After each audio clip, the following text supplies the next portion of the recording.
तो कल के लेक्चर में हम लोग क्या क्या कंप्लीट कर चुके थे, क्या क्या टर्म्स थे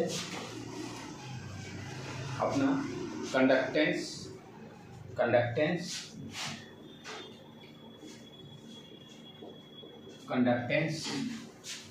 किसको बोलते हैं? रेसिप्रोकल ऑफ द रेजिस्टेंस का उल्टा कंडक्टेंस होता है, रेजिस्टेंस का उल्टा कंडक्टेंस। ठीक है, कंडक्टेंस के बारे में डिस्कशन कर चुके थे। सेकेंड टर्म रजिस्टिविटी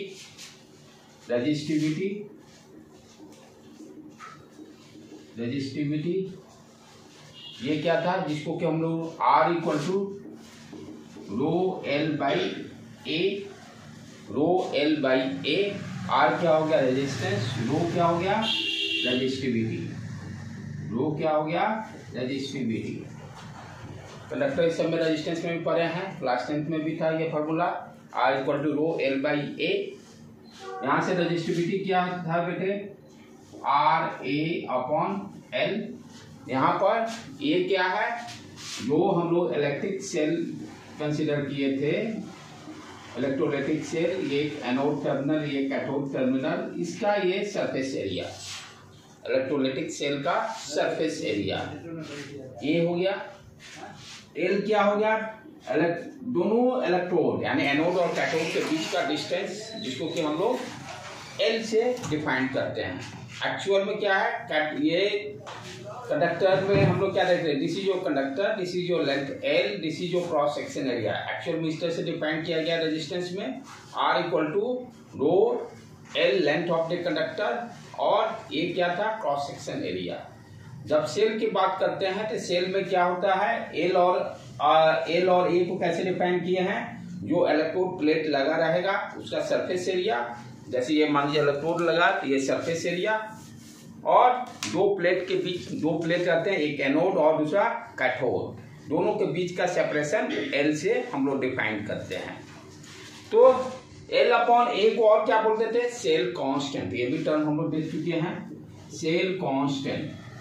ये सारा डिस्कशन कर दिए हैं, लेक्चर अपलोड है बेटे, ठीक है। ये सारे का सेल कांस्टेंट क्या हो जाता है, L upon A, cell constant L upon A। तो यहां से हम लोग रजिस्टिविटी कैलकुलेट कर लेंगे, ये भी टर्म हम लोग क्लियर कर चुके थे। अच्छा, अब थर्ड टर्म क्या था अपना, रजिस्टिविटी के बाद कंडक्टिविटी, रजिस्टिविटी के बाद कंडक्टिविटी किसका रेसिप्रोकल है, रजिस्टिविटी का रेसिप्रोकल कंडक्टिविटी, जिसको कि कप्पा के से हम लोग डिनोट करते थे, कप्पा। और ये क्या एक्चुअल में है, 1/ρ, राइट। तो इसका फॉर्मूला अपना क्या गया था, यहाँ से 1/ρ करेंगे तो कितना हो जाएगा, रेसिप्रोकल इसका कर दो 1/r L अपॉन A। अच्छा, 1/r को हम क्या बोल सकते हैं, कंडक्टेंस। तो ये क्या हो गया, कंडक्टेंस। और L अपॉन A क्या है, cell constant. L upon A क्या है, सेल कांस्टेंट, तो मल्टीप्लाई बाई सेल कांस्टेंट। यही 1/ρ क्या है, कप्पा है, कप्पा के से सिंबल से रिप्रेजेंट करते हैं। फॉर्मूला क्या आ गया, कप्पा का कंडक्टेंस इनटू सेल कांस्टेंट, ठीक है। कप्पा के बाद अपना टर्म क्या था, मोलर कंडक्टिविटी, क्योंकि यहाँ पे समस्या क्या था, जब तक कॉन्सेंट्रेशन नहीं डिफाइन करेंगे तब तक हम कप्पा का वैल्यू डिफाइन नहीं कर सकते हैं, राइट। तो कप्पा को फिक्स वैल्यू डिफाइन करने के लिए किसी भी इलेक्ट्रोलाइटिक सेल के लिए हम लोग को कॉन्सेंट्रेशन डिफाइन करना पड़ेगा। तो नेक्स्ट टर्म अपना जो था, जो कि कल सारे कंप्लीट कर चुके हैं, मोलर कंडक्टिविटी। इसमें क्या कॉन्सेप्ट है कि जो इलेक्ट्रोलाइटिक सेल में प्लेट के बीच में कितना वॉल्यूम, 1 मिलीलीटर या 1 सेंटीमीटर क्यूब, कितने उसमें आयंस रहेंगे, 1 मोल आयंस का जो कंडक्टेंस होगा in unit volume 1 centimetre cube, in 1 centimetre की वॉल्यूम, उसको क्या कहेंगे? Molar conductivity. क्या यहाँ पे ध्यान देना है? कॉन्सेंट्रेशन कितना हो जाएगा? 1 मोल। कॉन्सेंट्रेशन कितना हो जाएगा? 1 मोल। वॉल्यूम कितना लेंगे? प्लेट के बीच में इलेक्ट्रोलाइटिक सॉल्यूशन का 1 सेंटीमीटर क्यूब या 1 मिलीलीटर, उसको हम उसके यानी उस इलेक्ट्रॉन के आयंस के कंडक्टेंस को हम क्या बोलेंगे? Molar conductivity. मोलर कंडक्टिविटी, इसका फॉर्मूला क्या डिफाइन हुआ था हम लोग का? सिंबल क्या है? Lambda M, M for molar, M for molar. तो लैम्डा एम इक्वल टू क्या होगा? कप्पा इंटू 1000, सारे इक्वल डेरिवेशन हम लोग कर चुके हैं, डिवाइडेड बाय एम। एम क्या है? मोलारिटी। एम क्या है? मोलारिटी। एम क्या है? कॉन्सेंट्रेशन का एक्सप्रेस करने का तरीका है molarity, number of moles per unit volume. Number of moles per unit volume, volume लेंगे लीटर में, वॉल्यूम लेंगे लीटर में। इसके बाद हम लोग क्या टर्म डिफाइन किए थे? Equivalent conductivity. Equivalent conductivity, equivalent conductivity. Equivalent conductivity क्या हो गया बेटे अपना? यहाँ पर क्या हो गया? मोलारिटी के जगह पर नॉर्मलिटी, मोलारिटी के जगह पर normality. Normality is also express for concentration, concentration को एक्सप्रेस करने का। तो यहाँ पर हम क्या देंगे? ये इक्विवेलेंट कंडक्टेंस। नॉर्मलिटी हम लोग कैसे निकालते हैं? नॉर्मलिटी कैसे निकालते हैं? याद है कल बताया था मैं? What is the formula? बोलो। हाँ जल्दी जल्दी जल्दी बोलो। ऊपर जैसे नंबर ऑफ मोल्स के जगह पे क्या होगा? नंबर ऑफ मोल, जैसे मोलारिटी कैसे डिफाइन किया? Number of moles per unit volume. वहां पर नंबर ऑफ मोल्स के जगह पे ग्राम इक्विवेलेंट। मोलारिटी हम लोग जब डिफाइन करते हैं, एम क्या है? Number of moles divided by volume. Gram equivalent molecular weight divided by x. X क्या इम्पैक्ट है? हाँ ये सॉरी ग्राम इक्विवेलेंट जो निकालेंगे वो क्या था? जैसे हम लोग नंबर ऑफ मोल्स कैसे डिफाइन करते थे? Given mass divided by molecular weight, given mass divided by molecular weight. ठीक है, यहाँ कैसे ग्राम इक्विवेलेंट डिफाइन करेंगे? Sorry gram equivalent per unit volume. Gram equivalent कैसे निकालेंगे?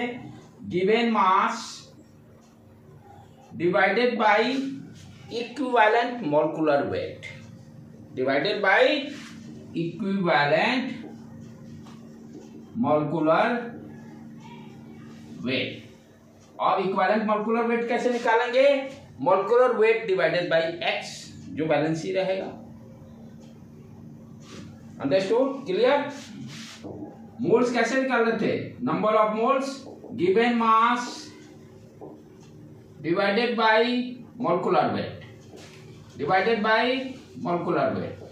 ये मोल्स हो गया।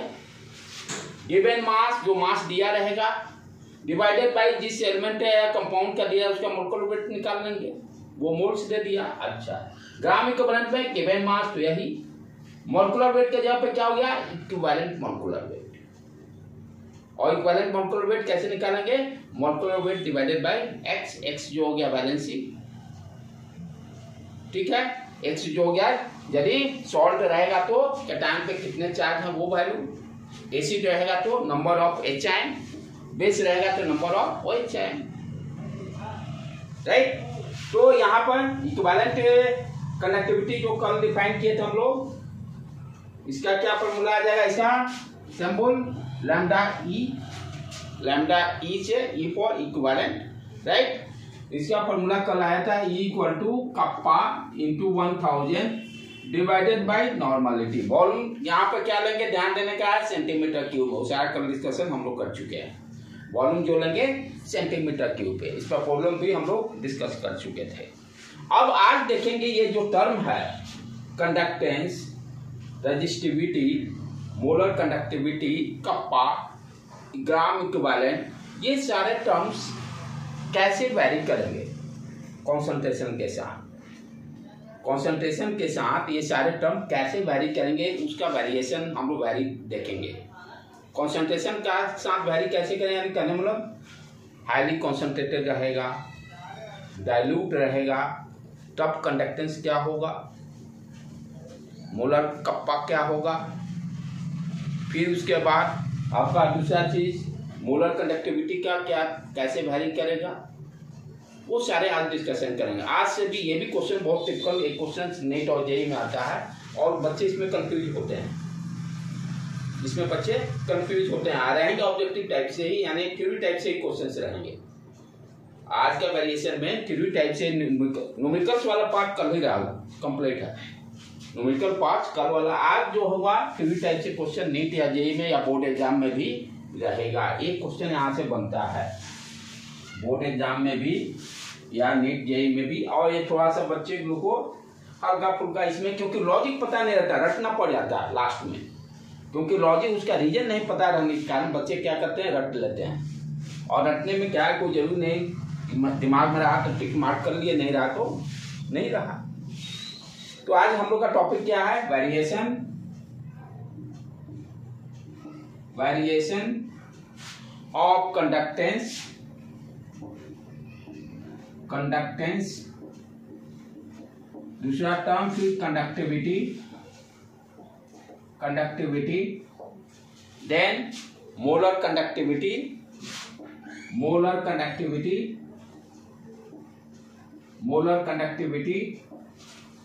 देन जिसको कि मोलर कंडक्टिविटी को लैम्डा m से, एंड इक्विवेलेंट कंडक्टिविटी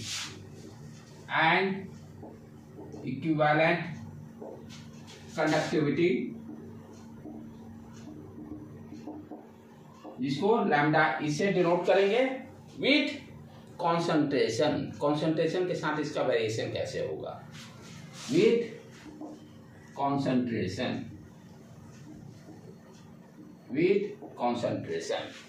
ठीक है बेटे, वन बाई वन चालू करते हैं। पहले कंडक्टेंस से चालू करते हैं, उसका लॉजिक भी समझेंगे, क्या क्यों हो रहा है, रीजन समझना दैट इज वेरी इंपॉर्टेंट। तो आज इसके पहले हम लोग कंडक्टेंस से चालू करते हैं। कंडक्टेंस का कॉन्सेंट्रेशन के साथ क्या वेरिएशन है उसको अंडरस्टैंड करते हैं। तो अपना फर्स्ट वेरिएशन ऑफ कंडक्टेंस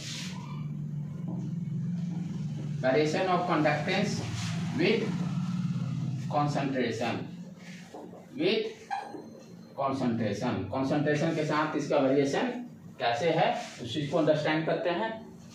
अब ध्यान दो, यहाँ पर एक चीज ये भी ध्यान देते हैं हम लोग, वीक इलेक्ट्रोलाइट, क्योंकि सॉल्यूशन किस तरह का है, इलेक्ट्रोलाइट वीक भी हो सकता है, स्ट्रॉन्ग भी हो सकता है।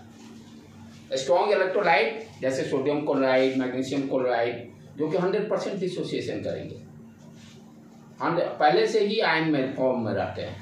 वीक इलेक्ट्रोलाइट जिसका डिसोसिएशन 100% नहीं है, वीक मीन्स बहुत कम है, 5%, 10% लाइक दैट, सारे आयन टूटते नहीं हैं, उसको हम लोग बोलेंगे वीक इलेक्ट्रोलाइट।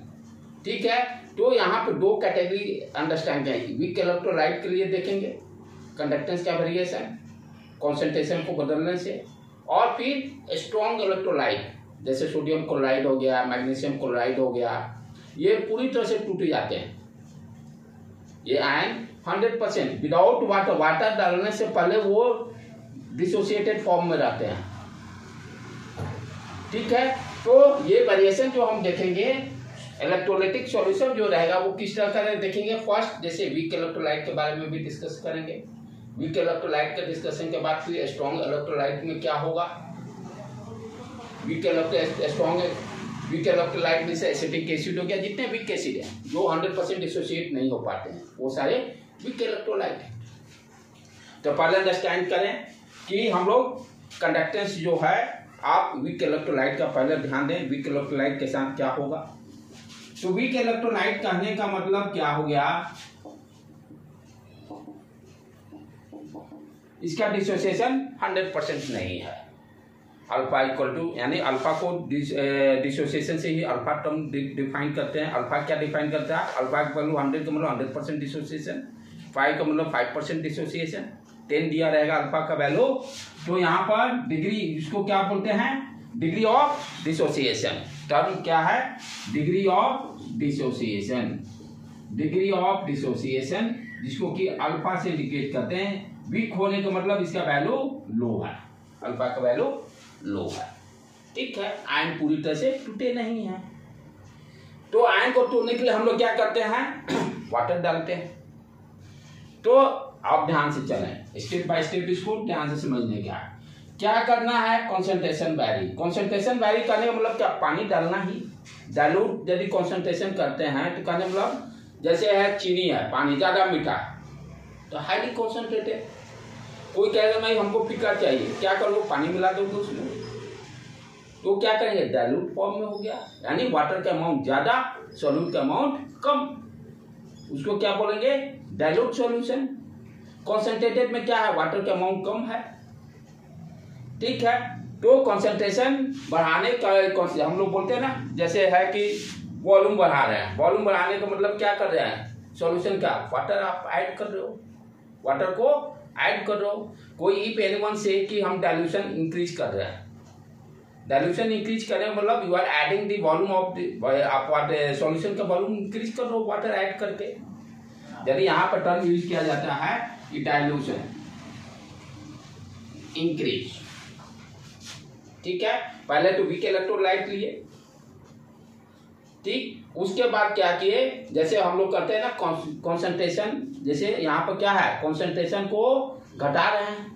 डाइल्यूशन का मतलब क्या हुआ, कॉन्सेंट्रेशन का वैल्यू घटा, राइट। तो घटने का मतलब क्या हो गया, वाटर आपने ऐड किया। यहाँ ध्यान देने की बात है, इफ आई एम सेइंग कि कॉन्सेंट्रेशन डिक्रीज कर हो रहा है तो उसका मतलब क्या हो गया, वॉल्यूम इंक्रीज हो रहा है सॉल्यूशन का।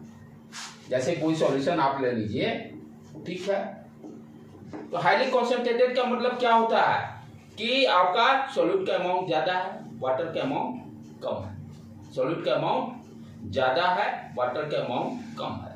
अब इसको डाइल्यूट करना होगा तो क्या करेंगे, वाटर ऐड करेंगे, वाटर को ऐड करेंगे तो क्या होगा, सॉल्यूशन डाइल्यूटेड हो जाएगा। तो वाटर ऐड करने मतलब वॉल्यूम तो सॉल्यूशन का तो इंक्रीज करेगा।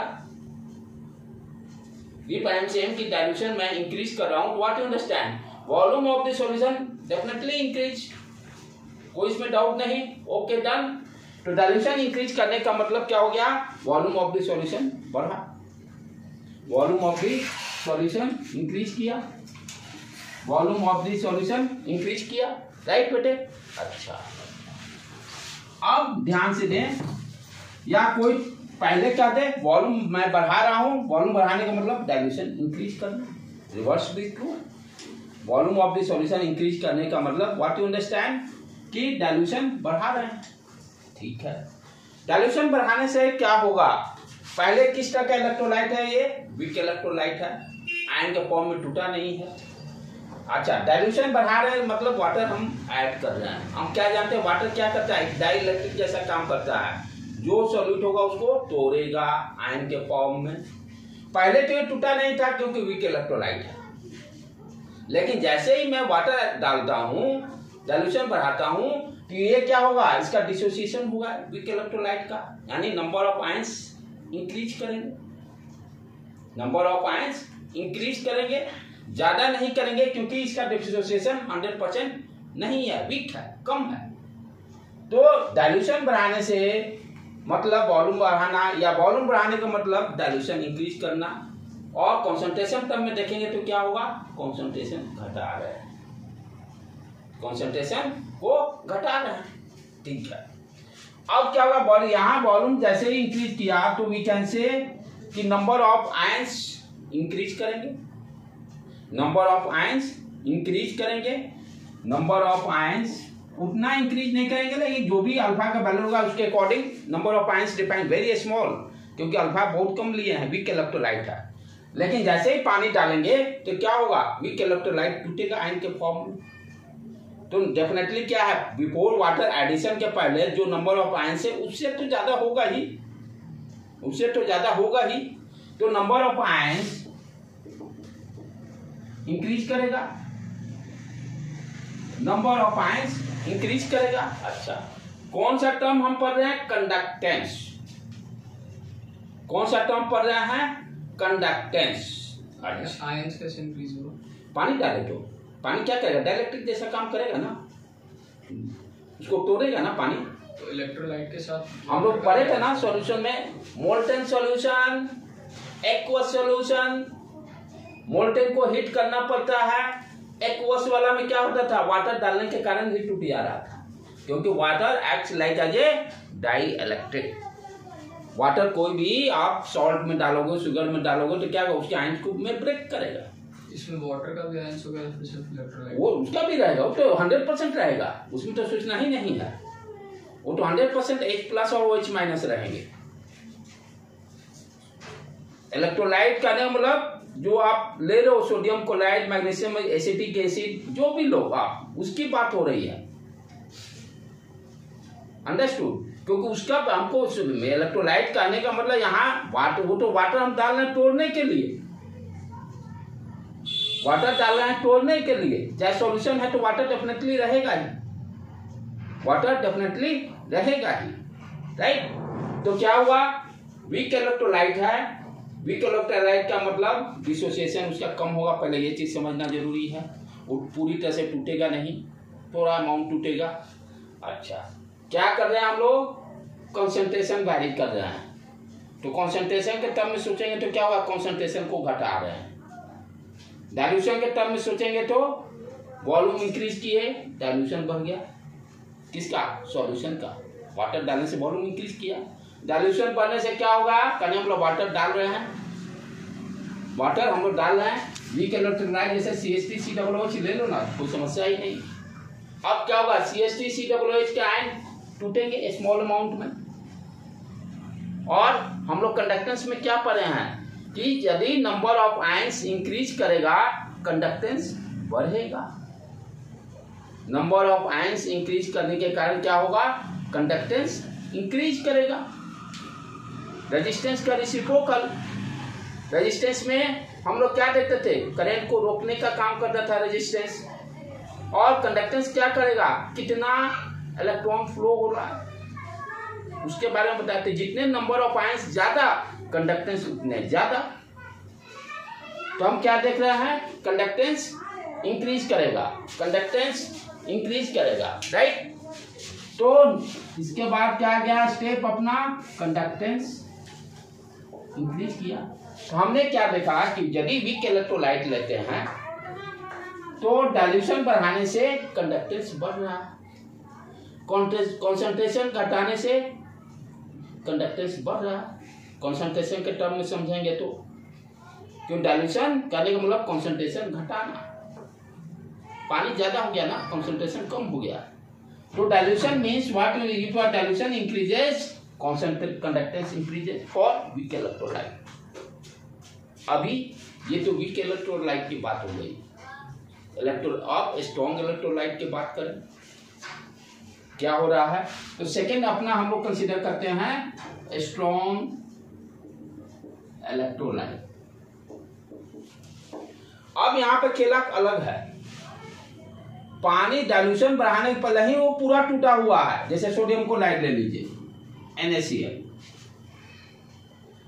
वाटर डालने से पहले वो 100% डिसोसिएट हो गया, N+Cl- आयन में टूट गया। ये क्या हो रहा है, 100% डिसोसिएशन है before adding water. Before adding water 100% dissociate है। पानी भी डालेंगे तो आयंस उतना ही रहेंगे, यदि 100 है तो बाद में भी 100 ही रहेंगे, क्योंकि पानी भी काम क्या करेगा, तोड़ने का ही काम करेगा ना। तो ये तो खूब टूटा हुआ, सॉल्ट स्ट्रॉन्ग, हाँ स्ट्रॉन्ग, जितने सॉल्ट हो गया, मैग्नीशियम क्लोराइड, वो सारे जितने हैं, तो ये पहले से ही टूटा हुआ है। पानी डालेंगे तो नंबर ऑफ आयंस उतना ही रहेंगे, नंबर ऑफ आयंस उतना ही रहेंगे, लेकिन कहा जाता है कंडक्टेंस इसका भी बढ़ता है। तब लॉजिक क्या है, what is the logic to increase the conductance. पहले ये लाइन को कंप्लीट कर ले। हम लोग क्या कर रहे हैं, वॉल्यूम बढ़ाए, वॉल्यूम बढ़ाने का मतलब dilution increase, number of ions constant. पानी डालने के बाद डाइल्यूशन बढ़ाने का मतलब वाटर डाल चुके, तो नंबर ऑफ आयंस कांस्टेंट रहेंगे। यहां पर नंबर ऑफ आयंस कांस्टेंट, जितना डाइल्यूशन करने से पहले और बाद में दोनों का यानी नंबर ऑफ आयंस 100 है तो 100 का 100 ही रहेगा। हम तो देखे ऊपर आना भाई, नंबर ऑफ आयंस बढ़ने से कंडक्टेंस बढ़ा। अब यहाँ पे क्या होगा, बढ़ा तो नहीं, तो हुआ क्या, उस चीज को समझा जाए। अब जैसे सोडियम क्लोराइड है, ये N+ और Cl-, यहाँ यही समझना है, रीजनिंग समझना है क्यों बढ़ रहा है। जब वाटर ऐड नहीं किए तो ये दोनों के बीच में क्या है, इलेक्ट्रोस्टैटिक फोर्स लगेगा, एक पॉजिटिव चार्ज है एक नेगेटिव चार्ज है।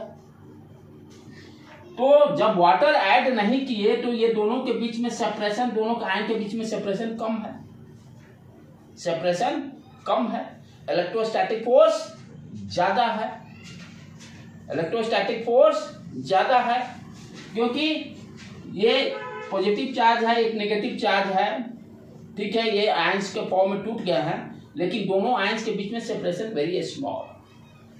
अच्छा, अब इसमें पानी डाल दिए, वाटर डाले, वाटर क्या करता है, तोड़ने का काम करेगा। तो ये क्या करेगा, ये दोनों जो पॉजिटिव चार्ज और नेगेटिव चार्ज के बीच में, आयंस के बीच में सेपरेशन को इंक्रीज करेगा। पॉजिटिव चार्ज और नेगेटिव चार्ज के बीच में सेपरेशन को, वाटर का काम ही ये तोड़ना है। आयन सेम है ना, फोर्स को तो वीक कर दिया, दोनों आयंस के बीच में जो फोर्स था वो तो वीक हो गया। अच्छा, कंडक्टेंस है क्या, फ्लो ऑफ इलेक्ट्रॉन चार्ज। तो यदि ये क्या वाटर के पहले दोनों के बीच में सेपरेशन कम, फोर्स ज्यादा स्ट्रॉन्ग था, टाइटली बॉन्डेड थे, पानी डाला सेपरेशन बढ़ा है, फोर्स कम, फोर्स वीक होने का मतलब मोबिलिटी आसान हो गया, आयंस का मोबिलिटी आसानी से फ्लो करने लगेंगे, वही तो कंडक्टेंस है। जितने आसानी से कंडक्ट यानी चार्ज का फ्लो होगा, कंडक्टिविटी उतना ही ज्यादा, जितने मुश्किल से होगा कंडक्टिविटी कम। अंडरस्टूड बेटे। तो यहाँ पर क्या हो गया, वाटर ऐड करने से ये दोनों पॉजिटिव और नेगेटिव चार्ज के बीच में क्या हो गया, इलेक्ट्रोस्टैटिक फोर्स वीक हो गया, सेपरेशन इंक्रीज करने के कारण। डिग्री ऑफ डिसोसिएशन इसका भी 100% है, ये जितना पहले थे आयंस उतना बाद में भी रहेंगे, वो तो फैक्टर ही काम यहाँ नहीं कर रहा है, वो तो उस फैक्टर से इसको हम एक्सप्लेन ही नहीं कर सकते इसका कंडक्टेंस क्यों बढ़ रहा है। इसके समझने का क्या है, पहले वाटर के पहले दो आयंस हैं, 100% इलेक्ट्रोस्टैटिक फोर्स, दोनों के बीच में सेपरेशन कम, सेपरेशन कम होने का मतलब इलेक्ट्रोस्टैटिक फोर्स ज्यादा, क्योंकि electrostatic force inversely proportional to d² होता है। अब सेपरेशन बढ़ा दिए, इलेक्ट्रोस्टैटिक फोर्स वीक हो गया, अब कमजोर हो गया तो इजीली मूव कर सकता है, फोर्स कम लगेगा तो इजीली मूव ही करना तो कहलाता है कंडक्टेंस। इट मीन्स यहाँ पे देख रहे हैं, आइदर वीक इलेक्ट्रोलाइट हो या स्ट्रॉन्ग इलेक्ट्रोलाइट हो, डाइल्यूशन बढ़ाने से कंडक्टेंस बढ़ेगा। वीक इलेक्ट्रोलाइट हो या स्ट्रॉन्ग इलेक्ट्रोलाइट हो, क्या देखें हम लोग, यदि डाइल्यूशन इंक्रीज करते हैं कंडक्टेंस बढ़ेगा। दोनों का रीजनिंग अलग अलग है, एक्सप्लेनेशन। एक में क्या देखें, आयंस के टर्म्स में समझा, वीक इलेक्ट्रोलाइट में, यहाँ पर हम लोग इलेक्ट्रोस्टैटिक फोर्स की बात कर रहे हैं, क्योंकि यहाँ पर नंबर ऑफ आयंस सेम है, डाइल्यूशन के पहले और डाइल्यूशन के बाद। लेकिन समरी देखा जाए तो क्या हुआ कि यदि वीक इलेक्ट्रोलाइट है या स्ट्रॉन्ग इलेक्ट्रोलाइट है, डाइल्यूशन बढ़ा रहे हैं, डाइल्यूशन बढ़ाने का मतलब कॉन्सेंट्रेशन डिक्रीज कर रहे हैं, डाइल्यूशन डिक्रीज कर रहे हैं, डाइल्यूशन बढ़ाने का मतलब कंडक्टेंस बढ़ेगा, यानी पानी ज्यादा डालोगे तो कंडक्टेंस बढ़ेगा, यही बात है। तो ये तो हो गया भाई, हम लोग कंडक्टेंस की बात किए। अब आगे बढ़े, कप्पा कंडक्टिविटी की बात करें, वेरिएशन का उसी तरह से कप्पा की बात करें। वीक इलेक्ट्रोलाइट में एसिटिक एसिड हो गया, अमोनियम NH4OH हो गया, स्ट्रॉन्ग इलेक्ट्रोलाइट बहुत सारे हैं, NaCl, MgCl2, HCl, organic compound सारे वीक ही हैं, जितने ऑर्गेनिक कंपाउंड हैं वो सारे वीक इलेक्ट्रोलाइट है, जितने आयनिक बॉन्ड है वो सारे स्ट्रॉन्ग इलेक्ट्रोलाइट। ठीक है बेटे। अब नेक्स्ट टर्म हम लोग क्या देखेंगे, variation of conductivity, variation of conductivity with variation of conductivity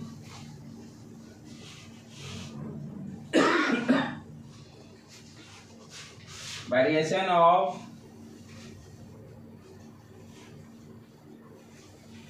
variation of conductivity with concentration. ठीक है, तो कप्पा में हम लोग क्या देखे कि कंडक्टेंस किसके कारण होता है? आयंस के कारण। कंडक्टेंस किसके कारण होता है? आयंस के कारण। कप्पा क्या था basically? Kappa equal to 1/ρ। Kappa जब हम लोग डिफाइन किए थे तो हम लोग क्या देखे थे? इलेक्ट्रोलाइट यानी प्लेट के बीच में 1 सेंटीमीटर क्यूब में कितने नंबर ऑफ आयंस हैं, उसका कंडक्टेंस, वही कप्पा डिफाइन किए थे। फिजिकल मीनिंग भी पिछले लेक्चर वाला को ऐड करना है, खाली फार्मूला रटने से काम नहीं होगा, इसीलिए उस लेक्चर पे इतना मेहनत किया हूँ। कप्पा जब डिफाइन किए थे तो उसमें हम लोग क्या देखे थे कि इलेक्ट्रोलाइटिक सॉल्यूशन का 1 सेंटीमीटर क्यूब वॉल्यूम या 1 मिलीलीटर वॉल्यूम में कि जो नंबर ऑफ आयंस रहेंगे वो क्या आपको कंडक्टेंस ऑफर कर रहे हैं। सॉरी ये कंडक्टेंस कितना ऑफर कर रहे हैं, उसी को कंडक्टिविटी बोलते हैं। रजिस्टिविटी जो डिफाइन किए थे उसमें क्या देखे थे? इलेक्ट्रोलाइटिक सॉल्यूशन का 1 सेंटीमीटर क्यूब वॉल्यूम कितना रेजिस्टेंस ऑफर करता है उसके आयंस, उसी को रजिस्टिविटी बोलते हैं। कंडक्टिविटी में क्या देखे थे? 1 centimetre cube volume of the electrolyte solution, कितना नंबर ऑफ आयंस जो रहेंगे उसमें वो कितने कंडक्टेंस ऑफर कर रहे हैं, उसी को क्या कहते हैं? कंडक्टिविटी। राइट, तो हम क्या देख रहे हैं कि नंबर ऑफ आयंस बढ़ने से क्या होगा? कंडक्टेंस बढ़ेगा। कंडक्टेंस बढ़ेगा तो कंडक्टिविटी भी, कप्पा भी बढ़ेगा। ये तो लॉजिक अपना है। चले अब इसमें भी स्टार्ट करें हम लोग कि क्या हो रहा है खेला। तो नंबर ऑफ आयंस वॉल्यूम ये से बनने से, ठीक है। अब देखो इसको लॉजिक इसमें क्या क्या है लॉजिक। यहाँ पर जैसे मान लो कोई इलेक्ट्रोलाइटिक सॉल्यूशन ले लिए हम लोग, पहले ये इलेक्ट्रोड,